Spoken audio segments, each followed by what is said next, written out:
अस्सलाम वालेकुम स्टूडेंट्स। अब तक हमने जो पढ़ा है वो तकरीबन आपका सारा एनालिटिकल डायनेमिक्स का कोर्स हो गया है सिवाय एक दो मेथड्स के। और उसके अंदर हमने किया क्या है, ओवरऑल आपने शुरू में डीएलम्बर्ट्स प्रिंसिपल और लैग्रांज प्रिंसिपल और हैमिल्टन्स प्रिंसिपल पढ़े हैं, उनसे रिलेटेड इक्वेशंस पढ़ी हैं और बाकी सारे काम किए। कैनोनिकल ट्रांसफॉर्मेशन पढ़ी और एट लास्ट जो पिछली दफ़ा हमने पिछले लेक्चर में किया था वो हमने लेजेंडर्स इक्वेशन की थी, लेजेंडर ट्रांसफॉर्मेशन की। और लेजेंडर ट्रांसफॉर्मेशन के अंदर ये था कि हमने ये देखा कि उसकी मदद से हैमिल्टन्स इक्वेशन जो हैं वो कैसे फार्मूलेट होती हैं, जनरेटिंग फंक्शन स्पेशली कैसे फार्मूलेट होता है। हैमिल्टन इक्वेशन की तो बात नहीं थी, बहरहाल ये था कि Hamiltonian in terms of Lagrangian कैसे आप एक्सप्रेस कर सकते हो। उसके लिए हम लेजेंडर ट्रांसफॉर्मेशन यूज़ करते हैं। फर्दर जनरेटिंग फंक्शन जब हमने बनाए हैं तब भी हमने लेजेंडर ट्रांसफॉर्मेशन यूज़ की। तो लेजेंडर ट्रांसफॉर्मेशन होती क्या है, कैसे होती है, ये सारा का सारा देखने के लिए हमने ये पिछला लेक्चर जो था वो किया था कि क्या होती है, कैसे होती है, कैसे यूज़ होती है, एक वेरिएबल में कैसे बनती है, बहुत सारों में कैसे बनती है। और उसके बाद हमने एक छोटी सी एग्जांपल की थी हैमिल्टन जैकोबीज इक्वेशन की। आज हम अब कुछ मिसलिनियस प्रॉब्लम्स की तरफ आ रहे हैं, वो करते हैं। सबसे पहला क्वेश्चन है, given a Lagrangian L Q Q dot T. आपको पता है कि लैग्रांजियन किस पे डिपेंडेंट होता है। लैग्रांजियन जो है वो generalized coordinates Q, generalized velocities Q dot और टाइम टी पे डिपेंडेंट होता है। That describes a certain system, जो कि एक सर्टेन सिस्टम को डिस्क्राइब कर रहा है। Is it possible to find another Lagrangian that describes the same system? क्या ये हो सकता है कि उसी सिस्टम को डिस्क्राइब करने के लिए हम एक और Lagrangian फाइंड आउट कर लें? That is, we can construct another L prime Q Q dot T that yields the same equation of motion. देखें कितना मजे का क्वेश्चन है। क्वेश्चन क्या है कि एक Lagrangian जो है वो तो एक सर्टेन सिस्टम को डिस्क्राइब करता है। क्या ये हो सकता है कि एक सर्टेन सिस्टम को डिस्क्राइब करने के लिए आपके पास एक से ज्यादा लैग्रांजियन मौजूद हो? क्या कोई और लैग्रांजियन ऐसा हो सकता है कि जो लैग्रांजियन तो उसी सिस्टम का हो लेकिन पहले लैग्रांजियन से डिफरेंट हो? यानी कि क्या आप एक नया लैग्रांजियन कंस्ट्रक्ट कर सकते हैं जो एल प्राइम हो और जो डिपेंडेंट हो जनरलाइज्ड कोऑर्डिनेट्स पे, जनरलाइज्ड वेलोसिटीज पे और टाइम पे, और उसकी इक्वेशन ऑफ मोशन सेम हो? यानी इक्वेशन ऑफ मोशन तो जाहिर है उस सिस्टम की मोशन को ही डिस्क्राइब करेंगी। अगर इक्वेशन ऑफ मोशन डिफरेंट हुई तो इसका मतलब ये है कि वो सिस्टम तो ना रहा, सिस्टम तो चेंज हो गया। ठीक है ना जी? तो उसका जवाब क्या है? उसका जवाब है यस। ट्रिवियली हम क्या कर सकते हैं कि आपके पास एक पुराना लैग्रांजियन है और आप सिर्फ एक कांस्टेंट को ऐड कर दें उस पुराने लैग्रांजियन के अंदर, तो आपके पास नया लैग्रांजियन आ जाएगा। अब जैसा कि आप जानते हैं लैग्रांजियन आपका अगर पुराना, हम कहते हैं कि एल है, एल आपका पुराना लैग्रांजियन है। ठीक है जी? अब यहाँ पे एल जो है वो आपका पुराना लैग्रांजियन है, Q, Q prime, Q dot और टी। ठीक है? अब लैग्रांज इक्वेशन ऑफ मोशन क्या है? आपकी लैग्रांज इक्वेशन ऑफ मोशन क्या बनती है? उसमें ये लैग्रांज के आगे वाला जो मैंने लिखा था और काटा था वो वाला हिस्सा काट दें। अब आपकी लैग्रांज इक्वेशन ऑफ मोशन क्या बनती हैं? आपकी लैग्रांज इक्वेशन ऑफ मोशन बनती हैं D by D T of partial L by partial Q dot equal to partial L by partial Q system के लिए। ये आपकी लैग्रांज इक्वेशन है। ठीक है? अब आपको एक नया लैग्रांजियन चाहिए एल प्राइम जो कि फंक्शन हो क्यू, क्यू डॉट और टी का, और जिससे जो इक्वेशन ऑफ मोशन बने यानी कि D by D T of partial L prime by partial Q dot ये बराबर हो partial L prime by partial Q के। ठीक है? क्योंकि क्यू और क्यू डॉट तो आपके वही हैं। तो सिंपली ये है कि अगर आप एल प्राइम बराबर लो L plus a constant K, तो अब partial L prime by partial Q किसके बराबर आएगा? Partial L by partial Q के। Partial L prime by partial Q dot किसके बराबर आएगा? Partial L by partial Q dot के। और इस तरह जो आपकी इक्वेशन ऑफ मोशन है, Lagrange equation of motion, D by D T partial L prime by partial Q dot minus partial L by partial Q equal to 0, partial L prime by partial Q, क्योंकि ये L prime Lagrangian के हवाले से ये क्या बन जाएंगी, D by D T of partial L by partial Q dot minus partial L by partial Q equal to 0, जो कि पुराने लेग्रांजियन की टर्म में आ गई, जो कि सेम इक्वेशन ऑफ मोशन है और ये दोनों एक ही सिस्टम की इक्वेशन ऑफ मोशन हमें प्रोवाइड कर रहे हैं। दोनों अगर बराबर हैं तो इसका मतलब है कि दोनों एक ही सिस्टम की इक्वेशन ऑफ मोशन है। अगर ये दोनों इक्वेशंस जो हैं, यानी कि एल प्राइम के लिए लेग्रांज इक्वेशन डिफरेंट हो और एल के लिए लेग्रांज इक्वेशन डिफरेंट हो, तो इसका मतलब ये कि एल प्राइम किसी और सिस्टम को शो कर रहा है और एल जो है वो किसी और सिस्टम का लेग्रांजियन है।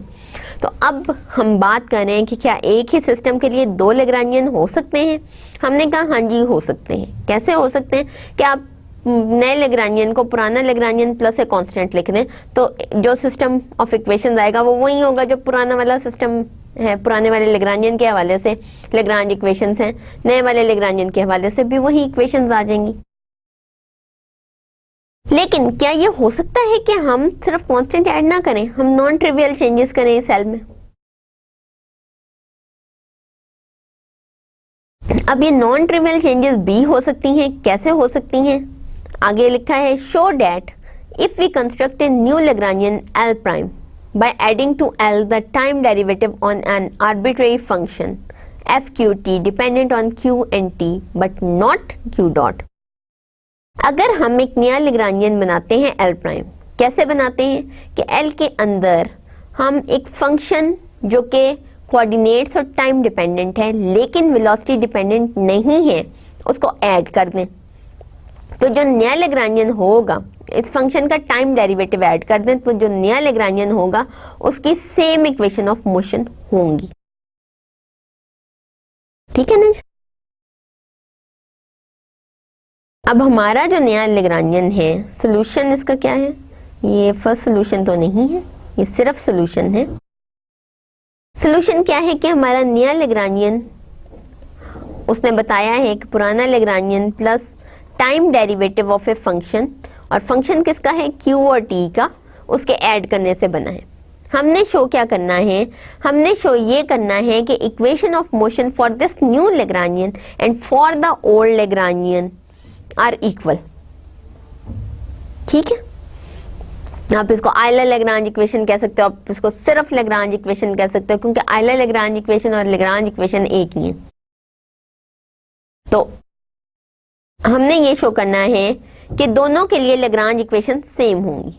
ठीक है, उसके लिए अब हम कैसे शो कर सकते हैं, सबसे पहले हम पुट करते हैं, हमारे पास लेग्रांज इक्वेशन ऑफ मोशन क्या है, पहले हम ये देख लें। लेग्रांज इक्वेशन ऑफ मोशन जो मैं पहले लिख भी चुकी हूँ, D by D T of partial L prime by partial Q dot equal to partial L prime by partial Q, ये है। ठीक है, अब हम पुट करेंगे एल प्राइम की बजाय L plus D F by D T इन्हीं इक्वेशंस में और इसको सॉल्व करेंगे। हमारे पास क्या आ जाएगा, D by D T of, अब एल प्राइम हमारे पास है, एल प्राइम आपका है L plus D F by D T. अब L prime partial L prime by partial Q dot लेंगे, क्या होगा, L is a function of Q dot. So जब भी हम इसका पार्शियल डेरिवेटिव लेंगे तो partial L by partial Q dot आ जाएगा, प्लस अब partial by partial Q dot of D F by D T, ये आ गया। तो ये आ गया partial L by partial Q dot, और अब एफ जो है आपका वो फंक्शन है क्यू और टाइम का, और इसका टाइम डेरिवेटिव लेंगे तो वो भी जाहिर है function of Q and T ही होगा। तो जब इसका derivative partial derivative with respect to Q dot आप लोगे तो आंसर आ जाएगा 0। तो इसका मतलब ये कि आपके पास partial L prime by partial Q dot किसके बराबर आ गया, अगर हम D F by D T का partial derivative with respect to Q dot लेने, वो किसके बराबर होगा, ठहरो जी, ये 0 के बराबर कैसे होगा जी, वो इसलिए कि एफ आपका फंक्शन है क्यू और टी का। एक मिनट, जब आप D F by D T लोगे तो यहाँ पे क्या आ जाएगा, यहाँ पे आएगा partial F by partial Q by partial T plus partial F by partial t, ये अब बना है पार्शियल डेरिवेटिव की टर्म में। अच्छा, इसका जब आप डेरिवेटिव लोगे with respect to Q dot, आपके पास क्या आएगा, partial L by partial Q dot as it is, plus ये जब अप्लाई होगा partial by partial Q dot इस वाले फंक्शन के डेरिवेटिव पे, टोटल डेरिवेटिव पे, जिसको हम पार्शियल डेरिवेटिव्स की टर्म में लिख चुके हैं, तो हमारा ये जो अंदर वाला हिस्सा है वो बन जाएगा partial F by partial Q Q dot plus partial F by partial T. और जब आप इसका derivative, partial derivative with respect to Q dot लोगे तो आपके पास आ गया partial F by partial Q, और partial F by partial T जो function of Q and T है उसके अंदर क्यू डॉट तो इन्वॉल्व नहीं, तो वो इक्वल टू 0 होगा। तो आपका partial L prime by partial Q dot बन गया partial L by partial Q dot plus partial F by partial Q. तो ये आपका आ गया D by D T of partial L by partial Q dot plus partial F by partial Q. मैं तो इधर यहाँ साइड पे रफ वर्क में लिख रही हूँ, लेकिन आपने नीट में इसी तरह करना है, फ्लो में जाना है। अच्छा जी, अब सेकंड वाला पार्ट है partial L prime by partial Q. Partial L prime by partial Q, इसमें एल प्राइम की आप वैल्यू पुट करोगे, partial by partial Q of L plus D F by D T, और ये बनेगा partial L by partial Q plus partial by partial Q of D F by D T, और ये आपका बनेगा partial L by partial Q plus partial by partial Q D F by D T. ये आ गया आपके पास। अब ये वैल्यू भी मैं इसके अंदर डाल देती हूँ। मेरे पास आ गया partial L by partial Q plus partial by partial Q D F by D T. अब फर्दर मैं इसको यहाँ पे नीचे कर रही हूँ। मेरे पास आ गया D by D T of partial L by partial Q dot plus D by D T of partial F by partial Q equal to partial L by partial Q plus partial by partial Q of D F by D T. ठीक है जी। अब हमें पहले L की Euler Lagrange equation जो थी उससे क्या पता है, उससे ये हमें पता है कि D by D T of partial L by partial Q dot बराबर है partial L by partial Q के। सो ये जो इक्वेशन आपकी सारी है ये चेंज हो गई D by D T of partial F by partial Q equal to partial by partial Q D F by D T में, यहाँ पे चेंज हो गया। तो फर्दर आपके पास आ गया ये वाला। ठीक है, ये इक्वेशन आपके पास आ गई। अब इस इक्वेशन को कैसे करेंगे आगे? अब आपने टाइम डेरिवेटिव लेना है partial F by partial Q का, उसको कंसिडर करते हैं। D by D T of partial F by partial Q. हमें ये पता है डी बाय डी टी अगर किसी फंक्शन का लें और वो फंक्शन टोटल डेरिवेटिव आप एक फंक्शन का ले रहे हैं, वो कैसे लेंगे? जबकि फंक्शन आपका टी के अलावा क्यू पे भी डिपेंडेंट हो, वो आपका आएगा partial by partial Q of the function into Q dot, यानी partial Q by partial T plus partial by partial T applied on partial F by partial Q, क्योंकि अब फंक्शन की बजाय हमारे पास partial F by partial Q है। अगर आप इसको जी का नाम दें तो D G by D T क्या होगा, where G is a function of Q and T, it is equals to partial by partial G by partial Q into Q dot plus partial G by partial T. वही चीज इस पे apply करें। जब apply करेंगे तो आपके पास आ जाएगा partial square F by partial Q square into Q dot plus partial square F by partial Q partial T. इसी तरह जब आप पार्शियल बाय पार्शियल क्यू लेंगे D F by D T का, वो किसके बराबर आ गया? Partial by partial Q of D F by D T. वहां ऊपर से आप देख सकते हैं कि किसके बराबर है D F by D T? Partial F by partial Q into Q dot plus partial F by partial T. और जब इसके ऊपर partial by partial Q apply होगा आपके पास आ जाएगा partial square F by partial Q square into Q dot, क्योंकि Q dot independent of Q है इसलिए क्यू डॉट का तो आप डिफरेंशिएशन लेंगे ही नहीं, plus partial square F by partial Q partial T. और ये दोनों टर्म्स हम यहाँ पे लिख देंगे। ठीक है, अच्छा जी, which is indeed true due to the commutative of partial derivative, जो कि ट्रू है। इसका क्या मतलब है? इसका मतलब ये कि जब ये और ये बराबर हैं, ये और ये बराबर आ गए, तो इट मीन्स कि ये जो आपकी जो थी आयलर लेग्रांज इक्वेशंस ये बराबर हैं, ये और ये बराबर हैं, इसका मतलब क्या है, यानी कि D by D T partial L prime by partial Q dot is equals to partial L prime by partial Q. ठीक है जी, जब एल प्राइम की बजाय आप इसकी वैल्यू डालोगे that is L plus D F by D T. जब आप इसकी वैल्यू डाल देते हो इक्वेशन में तो इक्वेशन आपकी चेंज हो गई। इक्वेशन आपकी कैसे चेंज हुई, ऐसे चेंज हुई कि एक हिस्सा तो उसका वो आइलर-लैग्रांज इक्वेशन फॉर एल आ गया और दूसरा हिस्सा जो है वो एफ डिपेंडेंट आ गया। ठीक है, जो आइलर-लैग्रांज इक्वेशन फॉर एल था वो जो बन गई वो तो सेटिस्फाई हो गई। ठीक है, वो हमने पुट कर दी वैल्यूज, वहां से वो वैल्यूज चली गई। जो बाकी वैल्यूज रह गई, टर्म्स रह गई, उनको हमने खोला और उनको जब हमने खोला तो वो इक्वेशन की राइट हैंड साइड और लेफ्ट हैंड साइड बराबर है। इसका मतलब ये है कि हमने जो काम किया वो बिल्कुल ठीक है, ओवरऑल यही बनना चाहिए था।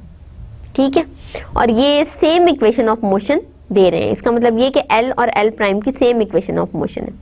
या ऑन द अदर हैंड आप इसी चीज को एक और तरह से भी कर सकते हैं। कैसे कर सकते हैं? अब इसी चीज को हम एक और तरीके से भी कर सकते हैं। वो कैसे कर सकते हैं वो मैं आपको बताती हूँ। अब आइलर-लैग्रांज इक्वेशन ने, मेरा ख्याल है वो जो अगर हमने फर्स्ट सोल्यूशन लिखा था तो वो भी ठीक ही था, दूसरे तरीके से अब मैं आपको करके बताती हूँ। हमें ये पता है कि Euler Lagrange equations, Lagrange equations for L, capital L Lagrangian क्या है? वो है D by D T of partial L by partial Q dot it is equals to partial L by partial Q. ठीक है जी, ये आइलर-लैग्रांज इक्वेशन एल के लिए। Now consider Euler Lagrange equations for L prime. Euler Lagrange equation L prime के लिए देखें वो क्या है हमारे पास, D by D T of partial L prime by partial Q dot equal to partial L prime by partial Q, और 0 equals to D by D T of partial L prime by partial Q dot minus partial L prime by partial Q. अच्छा, अब हमें ये पता है कि हमारा L prime किसके बराबर है, ये L plus D F by D T के बराबर है, where F is the function of Q and T. जब मैं ये पुट करूंगी तो मेरे पास आएगा D by D T of L plus D F by D T minus partial by partial Q of L plus D F by D T. ये values put करूंगी, मेरे पास आ गया जी D by D T of partial L by partial Q dot plus D by D T of partial by partial Q dot D F by D T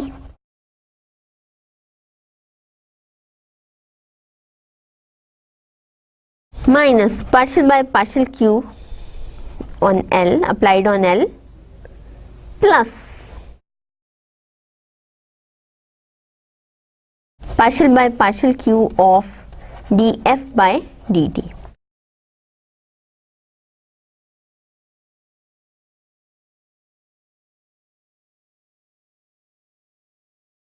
अब मैं ये वाला देखती हूँ कि जो इसका सेकंड वाला पार्ट है ये क्या बन रहा है। इसको सिंप्लीफाई करने लगी हूँ, D by D T of partial by partial Q dot D F by D T.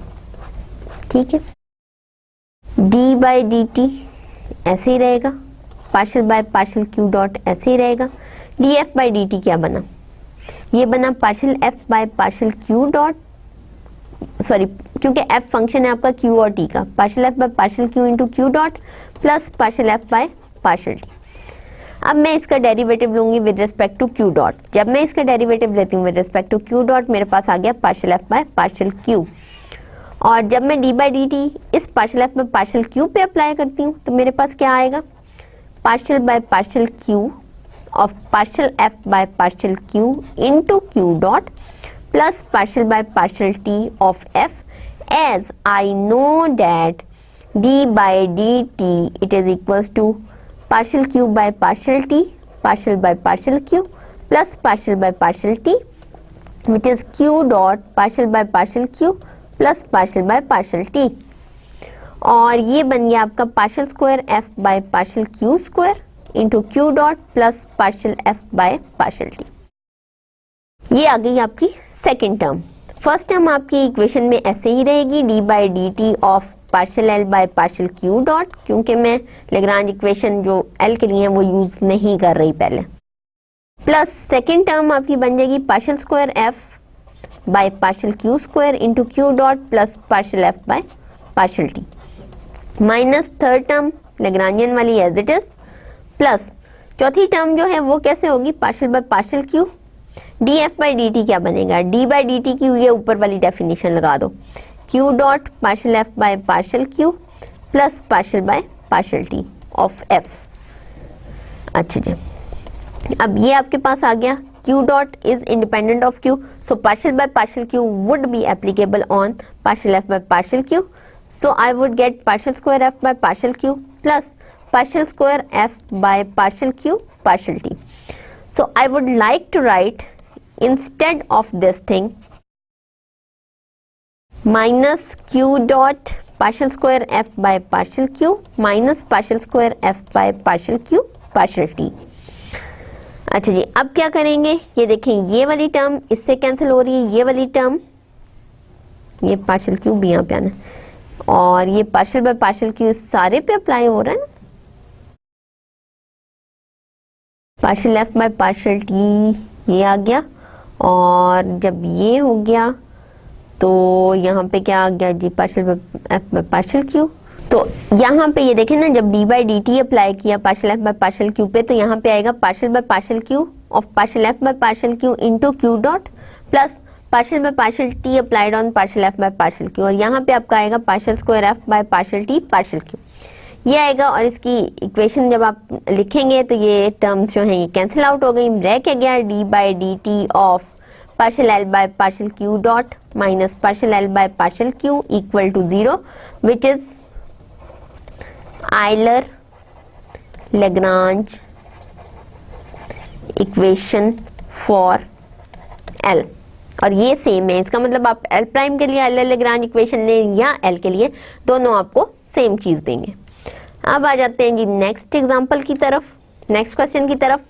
Find the Legendre transform of f of x equal to x n and verify that d g s over d s equal to x. अब इसका proof की तरफ आती हूँ।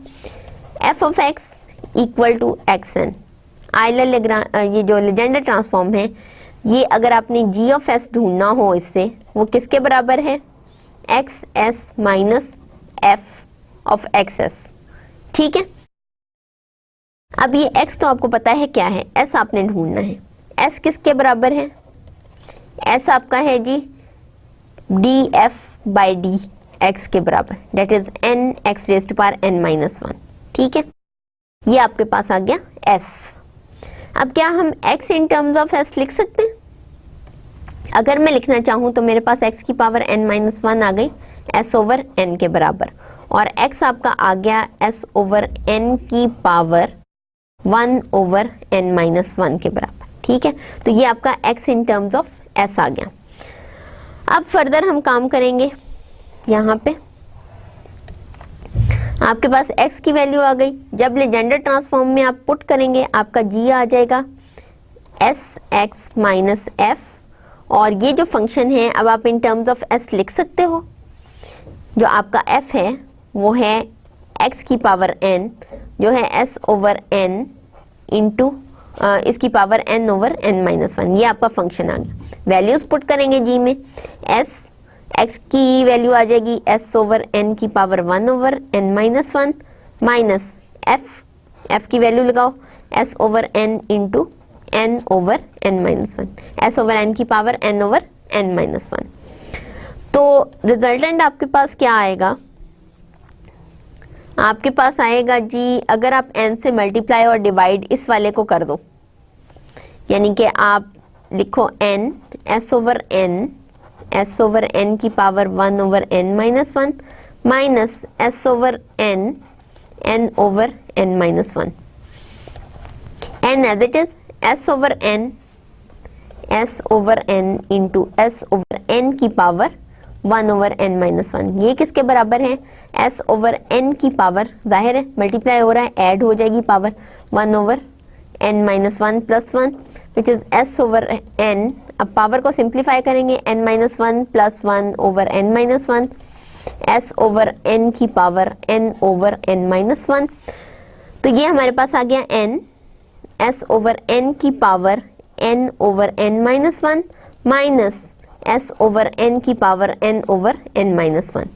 और आपका g जो है, now your g equal to n minus 1 S over n की power n over n minus 1। ठीक है, ये तो आ गया आपका g जो यहाँ पे लिखा भी हुआ है। अब फर्दर क्या है, आपने वेरीफाई करना है dg बाई ds जो है x के इक्वल है। आपने इस चीज को वेरीफाई करना है। g ऑफ s आपका है n minus 1 over n raise to power n over n minus 1 s की power n over n minus 1। dg by ds क्या होगा? पहला जो है फैक्टर वो एज इट इज, दूसरा s की पावर्स में है, डिफरेंशिएट सिर्फ दूसरा हिस्सा होगा, ये वाला हिस्सा n over n minus 1 s raise to power n over n minus 1 minus 1। अगर आप देखो ये टर्म इससे कैंसिल हो गई, यहाँ पे क्या आ गया n over n raise to power n over n minus 1, और यहाँ पे क्या रह गया s की power n minus n plus 1,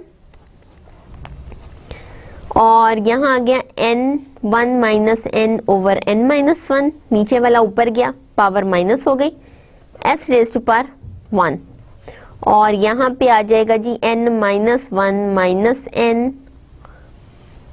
n की power n minus 1 minus n over n minus 1 s की पावर 1 ओवर n माइनस 1, और ये आ गया n s की पावर 1 ओवर n माइनस 1। ठीक है जी, अब n s की पावर 1 ओवर n माइनस 1 है। ठीक है, यहां से देखो x in terms of s आप लिख सकते हो। s क्या था? x n x की power n minus 1 into n, put कर दो n की power 1 over n minus 1, s की वैल्यू n x की पावर n माइनस 1। ठीक है, जब वैल्यूज पुट करोगे तो आपके पास जो आंसर आएगा that must be equal to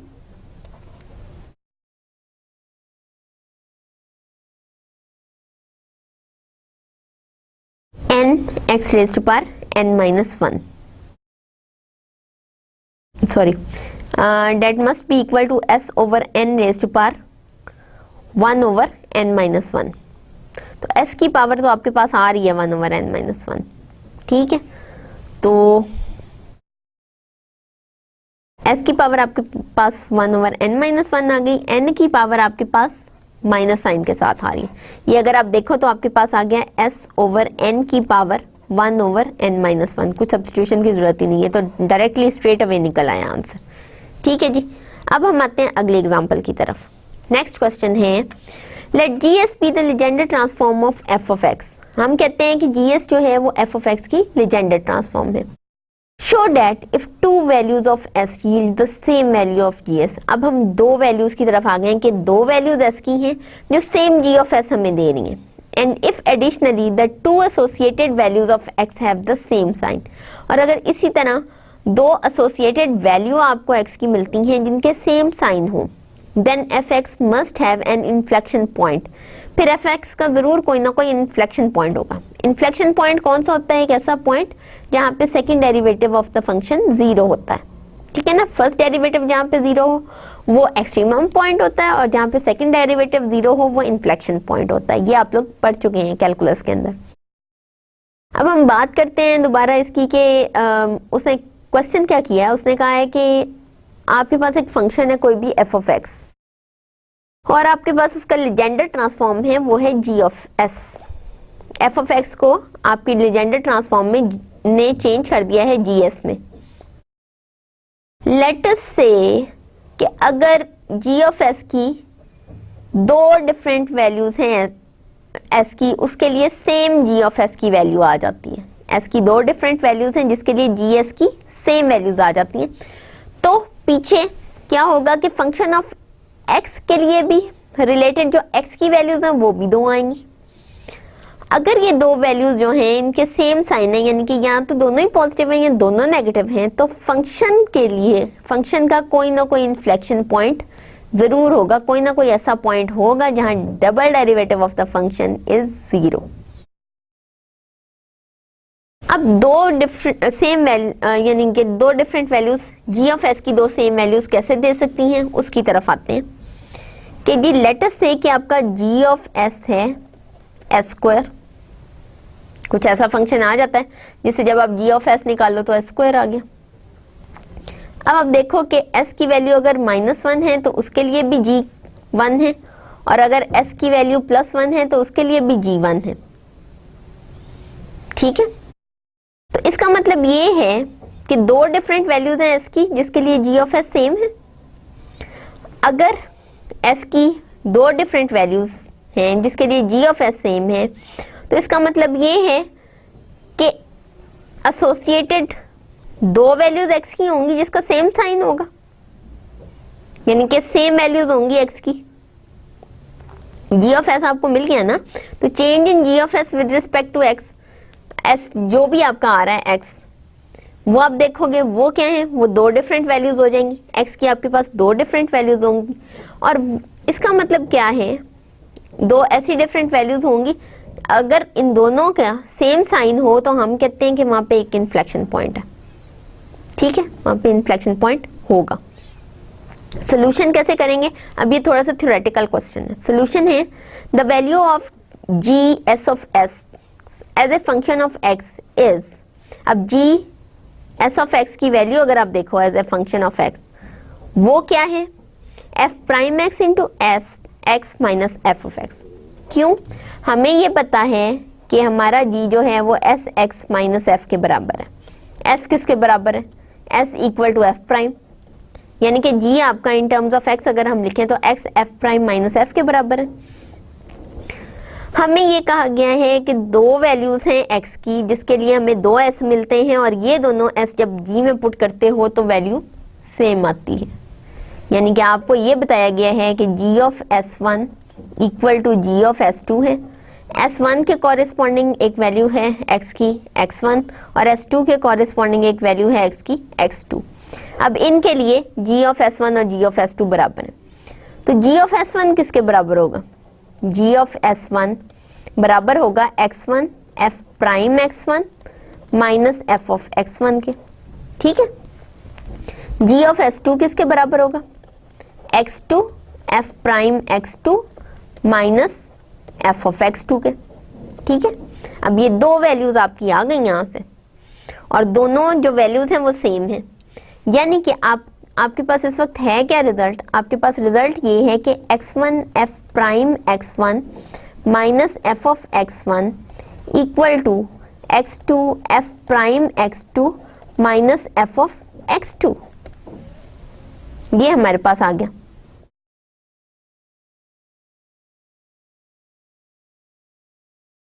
अच्छा जी, अब लिखा क्या है कि हमने कहा कि ये x1 और x2 है। मीन वैल्यू थ्योरम हमें ये बताता है कि there must be a point between x1 and x2। अगर दो डिफरेंट वैल्यूज हैं x की जिसके लिए ये फंक्शन सेम है, तो कोई ना कोई ऐसा पॉइंट जरूर होगा x1 और x2 के दरमियान जहां डेरिवेटिव ऑफ f प्राइम जो है वो 0 होगा। ये आपका मीन वैल्यू थ्योरम बता रहा है। आपका मीन वैल्यू थ्योरम क्या बता रहा है कि अगर x1 और x2 दो वैल्यूज हैं जिसके लिए आपका ये फंक्शन जो है, ये वाला फंक्शन जो है इसकी सेम वैल्यूज हैं, तो कोई ना कोई इन x1 और x2 के दरमियान कोई ना कोई ऐसा पॉइंट जरूर होगा जहां पे डेरिवेटिव ऑफ f प्राइम जो है वो 0 होगा।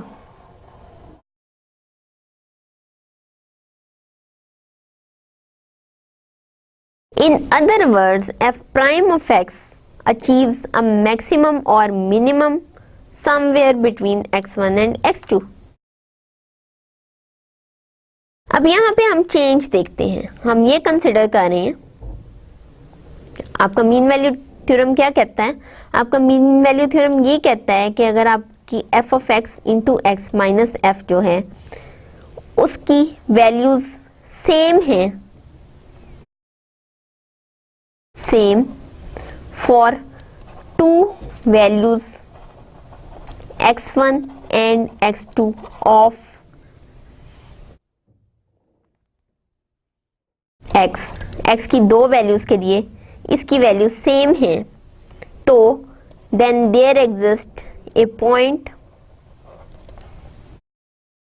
x such that d by dx of f prime x into x minus f is 0।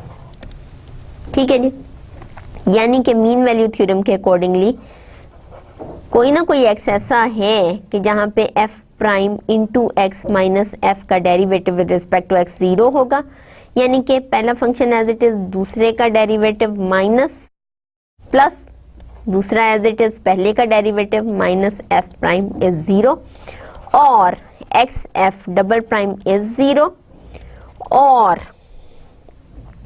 और क्या है जी, since x is not equals to 0 so f double prime is 0, so there exists an x between x1 and x2 such that f double prime of x is 0।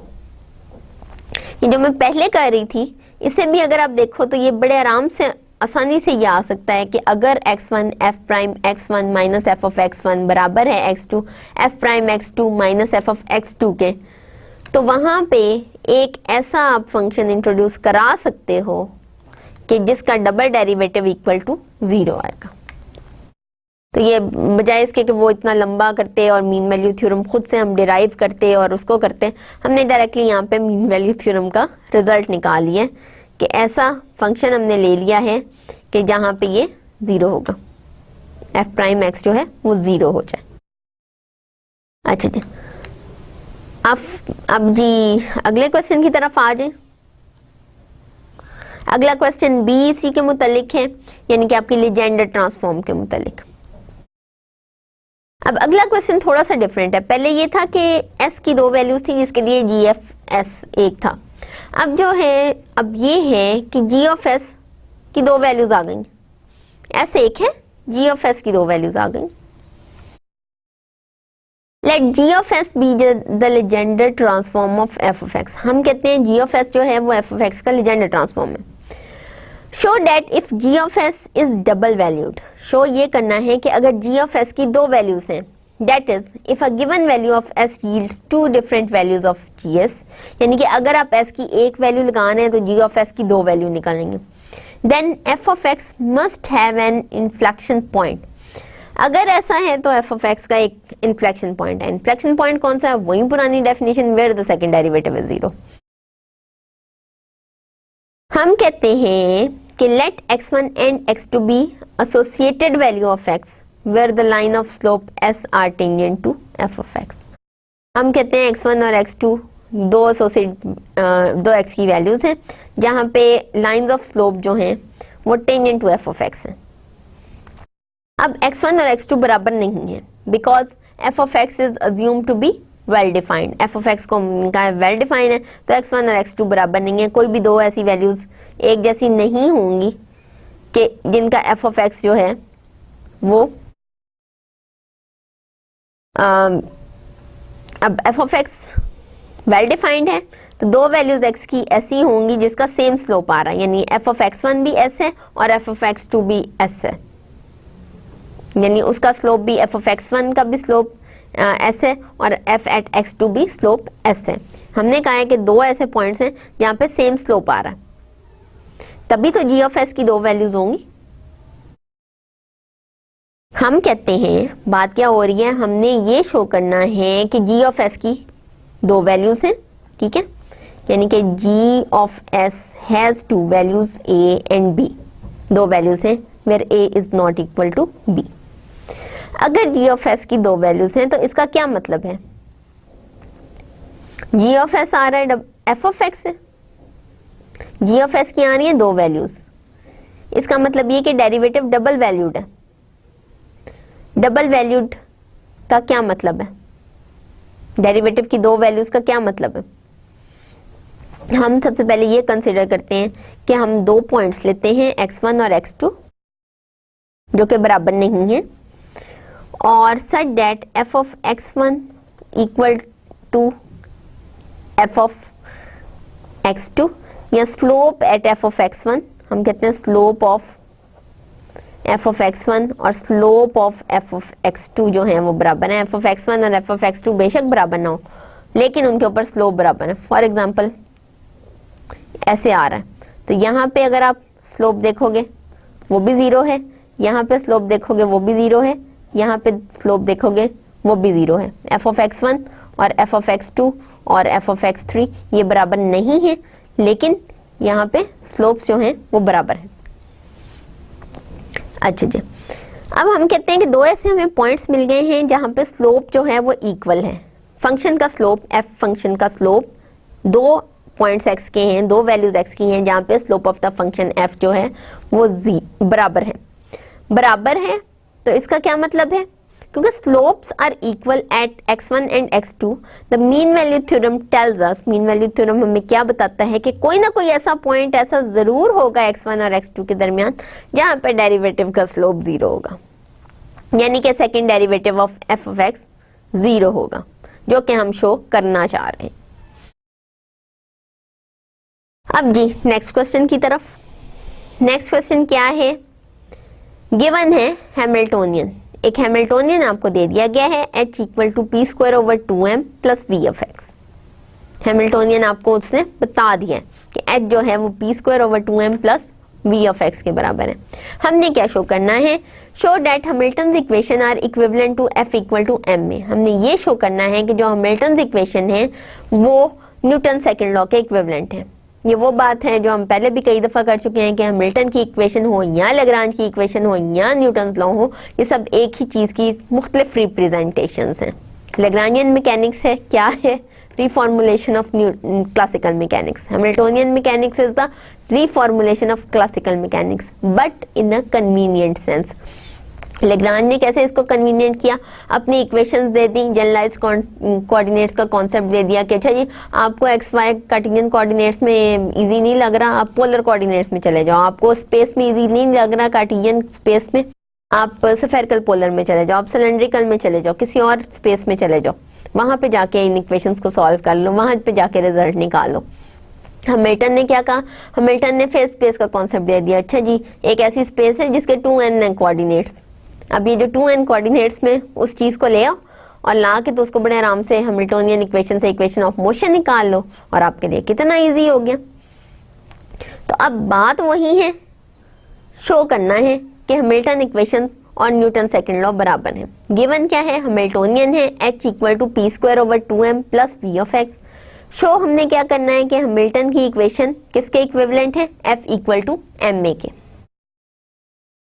उसके लिए solution क्या है, Hamilton आपको दे दिया गया, हैमिल्टोनियन आपको दे दिया गया, हैमिल्टोनियन फंक्शन है, हैमिल्टन फंक्शन है, उसको क्या कहते हैं हैमिल्टोनियन, हैमिल्टोनियन आपको उसने दे दिया, सबसे इजी चीज हैमिल्टोनियन दे दिया है जो उसने। तो हैमिल्टोनियन आपका है p square over 2m plus v x. Show क्या कर रहा है कि आपके पास जनरलाइज्ड कोऑर्डिनेट्स कितने हैं, एक, which is x। It shows that your generalized coordinate आपका एक है और जो x है जनरलाइज्ड मोमेंटा आपका क्या है, बल्कि मोमेंटम होगा क्योंकि वो भी एक है, वो है आपका p, और आपका h जो गिवन है वो क्या है, p square over 2m plus v x. इसका मतलब ये है कि मैस जो भी है सिस्टम का वो m से डिनोट कर रहे हैं, और v जो है that is your v of x जो है डेट इज योर पोटेंशियल, और पोटेंशियल जो है एज कि जैसे कि हम पहले क्वेश्चंस में करते रहे हैं, आपका जो टोटल पोटेंशियल है that is dependent on only the generalized coordinate which are present in the system. और इस वक्त आपका जनरलाइज्ड कोऑर्डिनेट सिर्फ x है। x जनरलाइज्ड कोऑर्डिनेट होने का मतलब क्या है? इसका मतलब ये कि आपका जो भी पार्टिकल है वो सिर्फ एक रियल लाइन पे मूव कर रहा है, वो स्पेस में मूव नहीं कर रहा, वो आपके ये प्लेन में मूव नहीं कर रहा, वो कहीं और मूव नहीं कर रहा, वो सिर्फ एक लाइन पे मूव कर रहा है, चाहे वो लाइन कर्व हो चाहे वो लाइन स्ट्रेट लाइन हो। उसके बाद जी हैमिल्टन इक्वेशंस क्या हैं आपकी, वो आपको पता है कि क्या है, q dot i equal to partial h by partial p i and p dot i equal to minus partial h by partial q i. ये आपके हैमिल्टोनियन इक्वेशन है फॉर ऑल आई, अगर आई यानी आई जितने भी हों, ये आपकी जनरल हैमिल्टोनियन इक्वेशन है जिनको हमने यूज करना है। अब यहाँ पे हमारी हैमिल्टन इक्वेशन रिड्यूस हो जाती है कि हमारे पास सिर्फ एक ही कोऑर्डिनेट है और वो है x। q1 हमारे पास है, q बराबर है q1 के which is equals to x, और एक ही मोमेंटम है हमारा which is p equal to p1 which is equals to p। अब हैमिल्टन इक्वेशन हमारी कैसे रिड्यूस हुई कि हमारा x डॉट किसके बराबर है, partial h by partial p के बराबर, और partial h by partial p अगर आप देखें यानी partial by partial p of h देखें तो हैमिल्टोनियन का सिर्फ फर्स्ट पार्ट ऐसा है जो मोमेंटम डिपेंडेंट है, सेकंड पार्ट तो सिर्फ और सिर्फ कोऑर्डिनेट डिपेंडेंट है। तो फर्स्ट पार्ट से आपको partial h by partial p मिल जाएगा जो आपके पास आता है 2p over 2m which is equals to p over m। अब आप सेकंड हैमिल्टोनियन इक्वेशन देखें, वो आपके पास है जी मोमेंटम का dot product equal to minus partial h by partial of with the help of partial के साथ कोऑर्डिनेट आएगा, कोऑर्डिनेट आपके पास x है, सो आपके पास p डॉट है minus partial h by partial x। अब p डॉट किसके बराबर है, partial h by partial x में फर्स्ट टर्म अगर आप देखें तो उसमें तो x का नामो निशान ही नजर नहीं आ रहा, तो वो उसका तो हम डिफरेंशिएशन उसकी ले ही नहीं सकते। सेकंड की लोगे minus partial v by partial x, अच्छा जी, जो कि आपके पास v प्राइम ऑफ x आ गया। अब इसका मतलब क्या है, इसका मतलब है कि आपका p जो है फर्स्ट इक्वेशन से हमारे पास क्या आया, p equal to m x dot और p equal to m v, ठीक है। और सेकेंड इक्वेशन आप क्या दे रही है, आपको दे रही है कि p dot equal to v prime x। अब देखा जाए तो ये जो पहली इक्वेशन है p equal to m v, ये आपको न्यूटन्स लॉ की तरफ ले जाती है। कैसे ले जाती है, न्यूटन्स लॉ है क्या, F आपका किसके बराबर है, d by D T of P, ठीक है। P आपके पास है इस वक्त mv, your P is mv, P is taken to be mv, P आपने निकाला है ये हैमिल्टन इक्वेशन से। फर्दर इसका मतलब जो आपकी फोर्स है वो बराबर है d by D T of m v के, ठीक है। और d by D T of m v आपका किसके बराबर है, d by D T of m v आपका किसके बराबर है, वो आपका है माइनस v बार x के, यानी कि पोटेंशियल के डेरिवेटिव के, ठीक है। इसका मतलब ये कि when we differentiate the potential with the help of time we shall get, sorry, when we differentiate the momentum with the help of time we shall get negative of the partial derivative of the potential जो कि force के बराबर होता है, ठीक है। यहाँ आप इन अदर वर्ड्स ये कह सकते हो कि p डॉट आपका आ गया माइनस v प्राइम x के बराबर, और v प्राइम x जो है वो इनफैक्ट माइनस डेल v के बराबर है, where del is the vector, ठीक है। तो या minus partial v by partial x के बराबर है, जो यहाँ पे फोर्स के बराबर है। हमें पता है फोर्स किसके बराबर होती है, change in the potential with respect to coordinate के नेगेटिव साइन के साथ, ठीक है। तो p डॉट आपके पास f के बराबर है, तो इसका मतलब ये कि आपकी फोर्स किसके बराबर है, आपकी फोर्स यहाँ पे आ गई है d by D T of p के बराबर, और p आपका mv के बराबर है।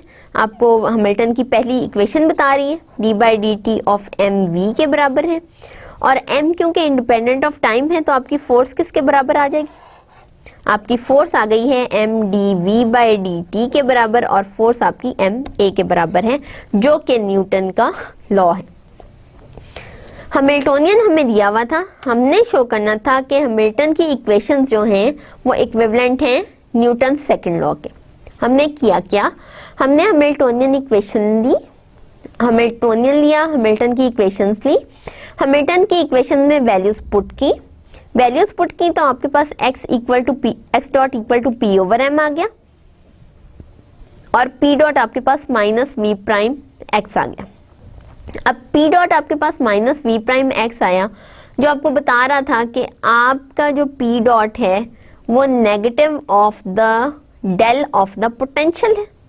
ठीक है जी, इसका मतलब ये है कि p डॉट आपका फोर्स के बराबर है।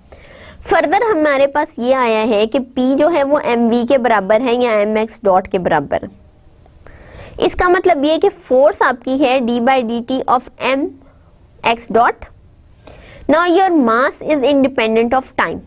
When you will take d by dt of m into x dot, you will in fact reach at m into d by dt of x dot, which is equals to m into x double dot. So your force would be m into x double dot or ma. तो अब इसका मतलब ये है कि Hamiltonian अगर हमारे पास उस किस्म का हो तो f हमारे पास ma के बराबर आता है, जो न्यूटन सेकंड लॉ है। नेक्स्ट क्वेश्चन आ गया है, a particle of mass m is constrained to move on a curve whose height is given by the function y equal to f of x. एक particle है मास m का और हमने कहा है कि वो एक ऐसे कर्व के ऊपर मूव कर रहा है जिसकी हाइट कैसे आपने निकाली है, y equal to f of x के बराबर। Find the Hamiltonian in terms of x। एक तो आप इसका हैमिल्टोनियन निकालें with respect in terms of x, और क्या निकालना है, एंड इट्स कॉन्जुगेट मोमेंटम, और उसके अलावा उसका कॉन्जुगेट मोमेंटम निकालें यानी कि p निकालें, and then write Hamilton equation, और उसके बाद फिर हैमिल्टन की इक्वेशन लिखें। Show that the p dot equal to minus partial h by partial x equation reproduce Euler Lagrange equation. अब शो क्या करना है कि जो हैमिल्टन की इक्वेशन है वो आयलर लेग्रांज इक्वेशन को प्रोड्यूस करती है। एक पार्टिकल है मास m का, और उसको कंस्ट्रेंट कर दिया गया है कि वो एक कर्व पे ही मूव करेगा, और कर्व की हाइट कैसे मेंशन की गई है, y equal to f of x से। पहली बात ये, आपने हैमिल्टोनियन फाइंड आउट करना है इन टर्म्स ऑफ x।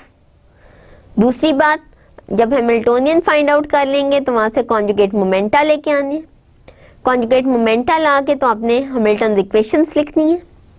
उसके बाद आपने देखना है कि जो सेकंड हैमिल्टन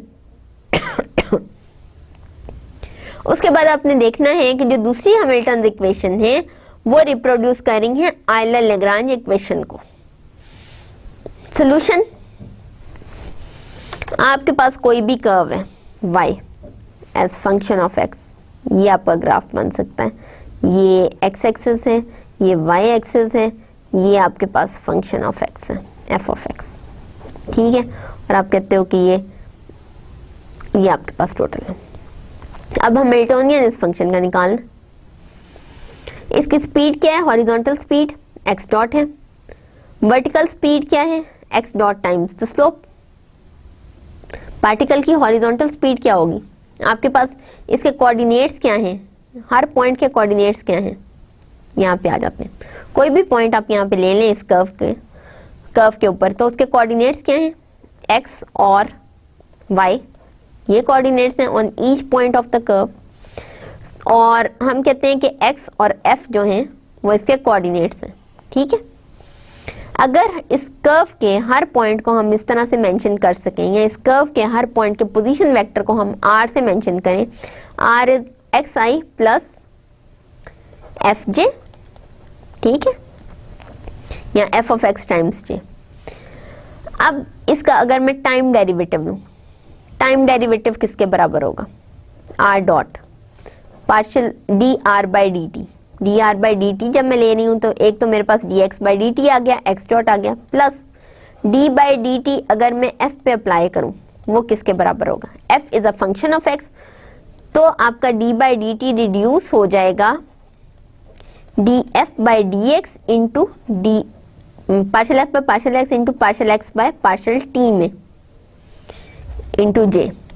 तो आपके पास जो आया वेलोसिटी वेक्टर आपका वो किसके बराबर आ गया, वो आ गया x dot I plus F prime into x dot J के बराबर। तो अगर आपका पोजीशन वेक्टर कर्व का है x and f of x, this is your position vector, then your velocity vector would be x dot f prime। ये आपकी velocity है, ये आपका पोजीशन वेक्टर है, ये आपका वेलोसिटी वेक्टर है। ठीक है जी, अब हमने पोजीशन से वेलोसिटी निकाली।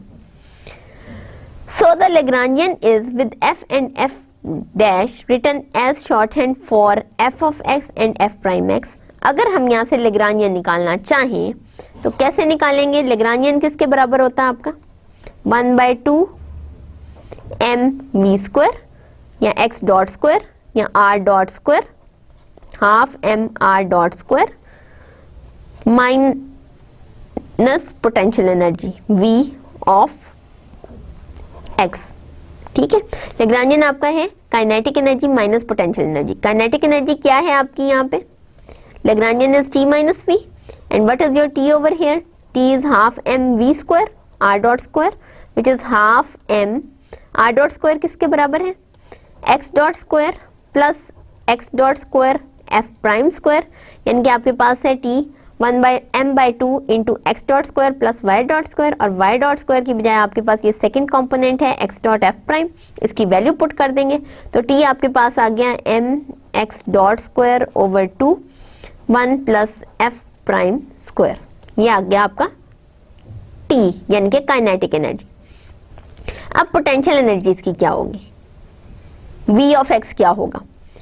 क्योंकि पार्टिकल का मास m है, ग्रेविटी इसके ऊपर असर कर रही है g और हाइट इसकी क्या है f, तो इसका v होगा mg f ऑफ x। ठीक है जी, तो v जब आप इसके अंदर पुट कर दोगे, t इसके अंदर पुट कर दोगे, आपके पास आ गया l। l is t minus v which is half m 1 plus f prime square x dot square minus mg f। अब आपके पास एक कोऑर्डिनेट है x, ये याद रखिए, और दूसरा जो है वो तो उसके ऊपर डिपेंडेंट है ना, तो इसलिए आज़ाद कोऑर्डिनेट के जनरलाइज कोऑर्डिनेट आपका सिर्फ x है। अब हम मोमेंटम कॉन्जुगेट की बात करते हैं। मोमेंटम कॉन्जुगेट कहाँ से निकलेगा? लेग्रांज इक्वेशन से ज़ाहिर है निकलेगा। कॉन्जुगेट मोमेंटम किसके कॉरेस्पॉन्डिंग निकलेगा? ज़ाहिर है हमारे पास एक आज़ाद कोऑर्डिनेट है, एक जनरलाइज कोऑर्डिनेट है x के कॉरेस्पॉन्डिंग निकलेगा। आपका p आएगा partial l bye partial x dot बाया लेग्रांज इक्वेशंस। तो p आपका किसके बराबर आएगा? ये जो Lagrangian है आपका, इसको with respect to x dot आप डिफरेंशिएट करेंगे। जो दूसरा हिस्सा है यहाँ से तो आपको कुछ भी नहीं मिलेगा, जो पहला हिस्सा है वहां से आपको मिलेगा 2x dot m into 1 plus F prime square over 2, क्योंकि f प्राइम के अंदर कोई x डॉट इन्वॉल्व नहीं है, और ये आपके पास बन जाएगा m into 1 plus F prime square into x dot.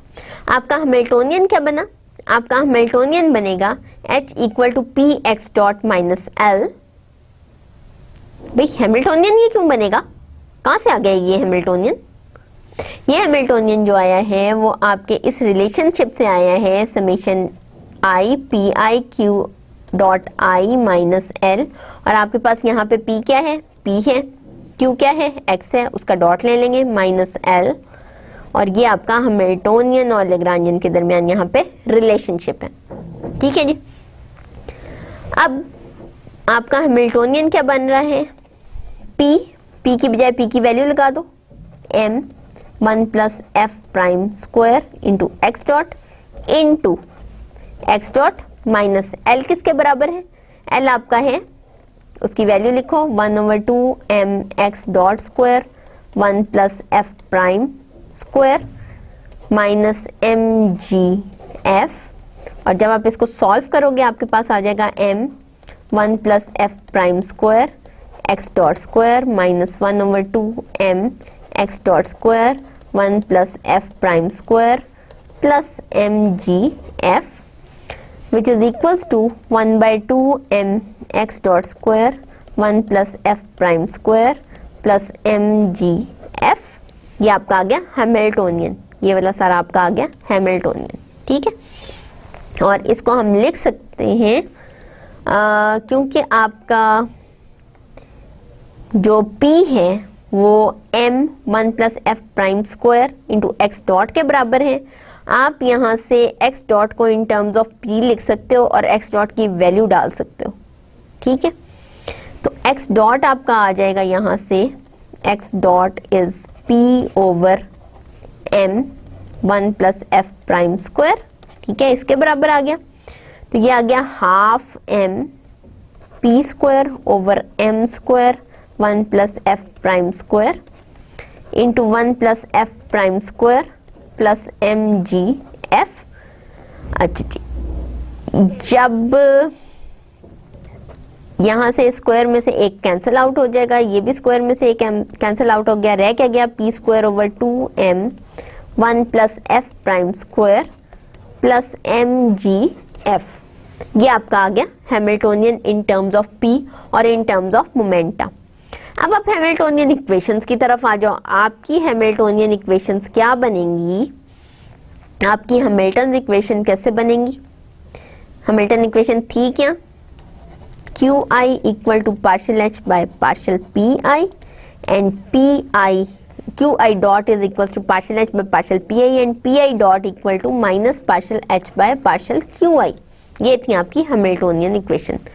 अच्छा जी, अब हमारे पास क्यू की बजाय है, यानी एक ही क्यू है और वो है x, तो आपके पास x dot equal to partial h by partial p i, p i भी आपके पास एक है, वो है p, partial h by partial p बन गया। और दूसरी आपकी इक्वेशन बन गई p equal to minus partial h by partial q। अब x डॉट आपका है partial h by partial p। अब partial h by partial p वो आप यहाँ से ले सकते हो, h आपका ये है, partial h by partial p किसके बराबर आ जाएगा? 2p over 2m 1 plus F prime square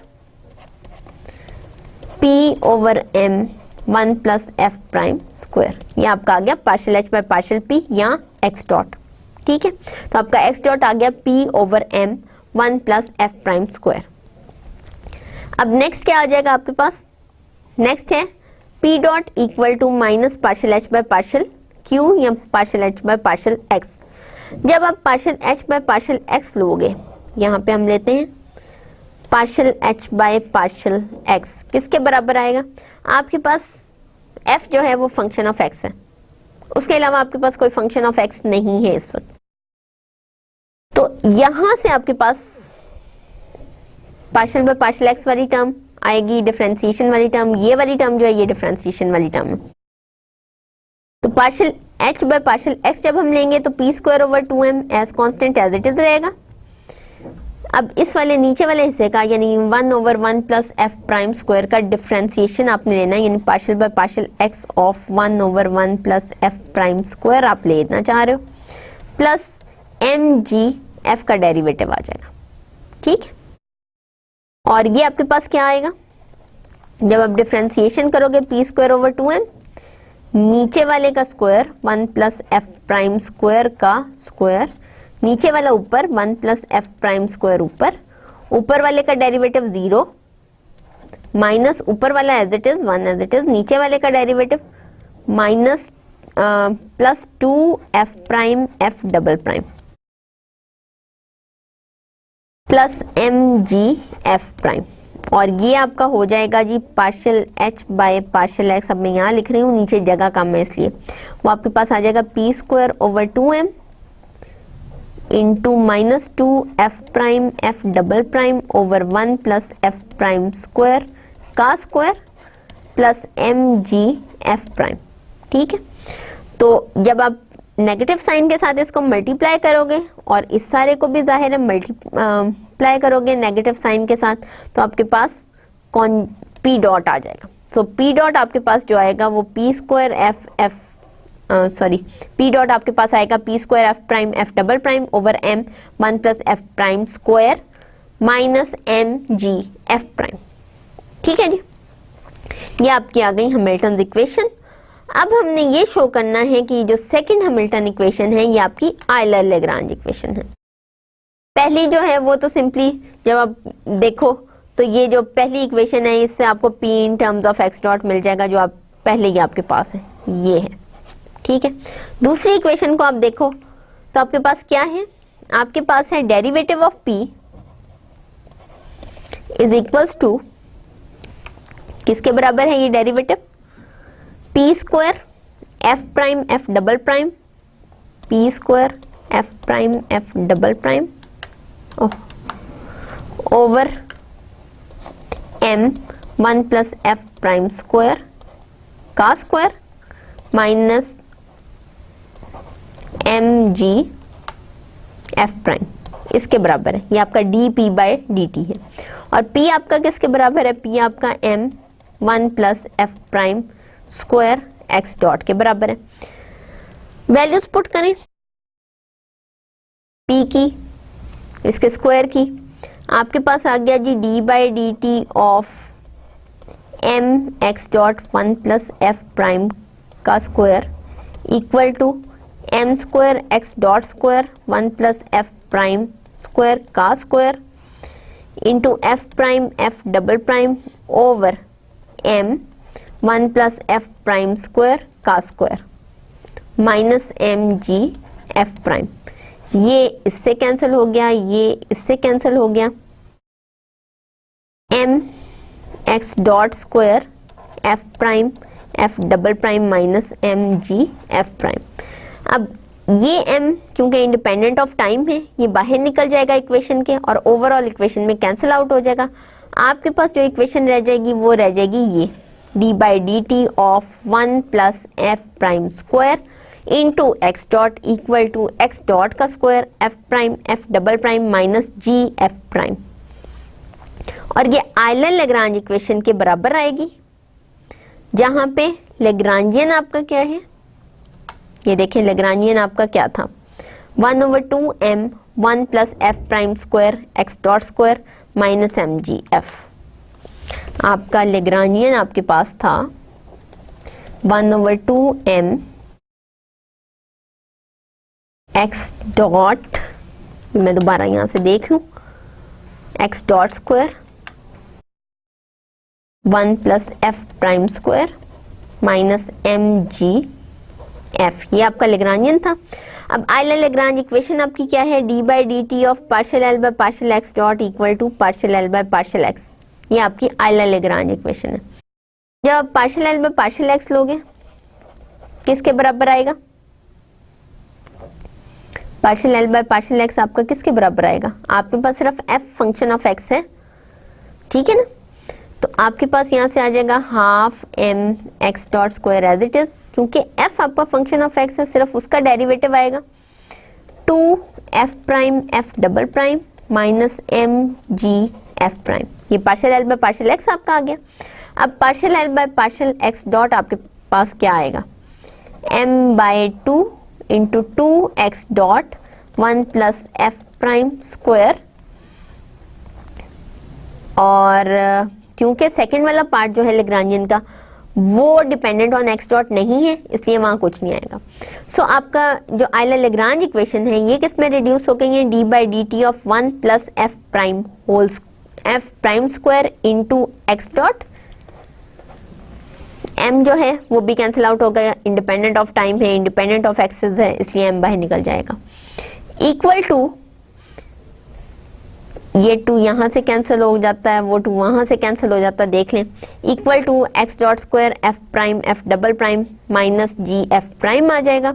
या अगर मैं यहां से आयलर लेग्रांज इक्वेशन आपको लिख दूं तो आपकी लेग्रांज इक्वेशन क्या बनेगी, आपकी आयलर लेग्रांज इक्वेशन बनेगी d by D T of M x dot 1 plus F prime square equal to m x dot square F prime F double prime minus M G F prime. ठीक है, यहाँ से M common निकल आएगा, cancel हो जाएगा, resultant आपका ये निकल आएगा, और ये सेम है जो कि हैमिल्टन की सेकंड इक्वेशन है।